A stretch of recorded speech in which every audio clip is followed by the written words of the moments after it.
ত্রয়োদশ জাতীয় সংসদ অধিবেশনে ওয়াকআউট করেছে প্রধান বিরোধী দল জামাতে ইসলামী সহ তাদের জোটসঙ্গীরা। আজ বৃহস্পতিবার জাতীয় সংসদের স্পিকার হাফিজ উদ্দিন আহমদ রাষ্ট্রপতি মোহাম্মদ শাহাবুদ্দিনকে তার ভাষণ প্রদানের জন্য আহ্বান জানালে প্রতিবাদ করেন তারা।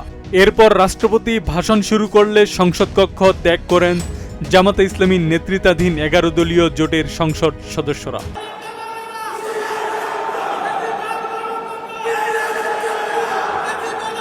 ত্রয়োদশ জাতীয় সংসদের প্রথম অধিবেশনের প্রথম দিনে রাষ্ট্রপতির ভাষণের ঘোষণা দেন speaker major of Hafiz Uddin Ahmad.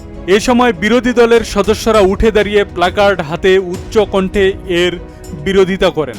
পরে স্পিকার তাদের ধৈর্য ধরে রাষ্ট্রপতির বক্তব্য শোনার অনুরোধ জানান। পরে রাষ্ট্রপতি অধিবেশন কক্ষে প্রবেশ করে ভাষণ শুরু করলে বিরোধীরা দাঁড়িয়ে উচ্চকণ্ঠে তার প্রতিবাদ জানাতে থাকেন। এরপর রাষ্ট্রপতি ভাষণ শুরু করার সঙ্গে সঙ্গে বিরোধীরা ওয়াকআউট করেন। এদিকে সংসদ থেকে ওয়াকআউট করার পর সোশ্যাল মিডিয়া ফেসবুকে স্ট্যাটাস দেন কুমিল্লার 4 আসনের সংসদ সদস্য হাসনাত আব্দুল্লাহ। তিনি তার ফেসবুক পোস্টে লেখেন, গেট আউট চুপ্পু। জামাত নেতৃত্বাধীন বিরোধী জোটের দলগুলো সংসদে বর্তমান রাষ্ট্রপতির ভাষণ দেওয়া নিয়ে আগে থেকেই আপত্তি তুলেছিল।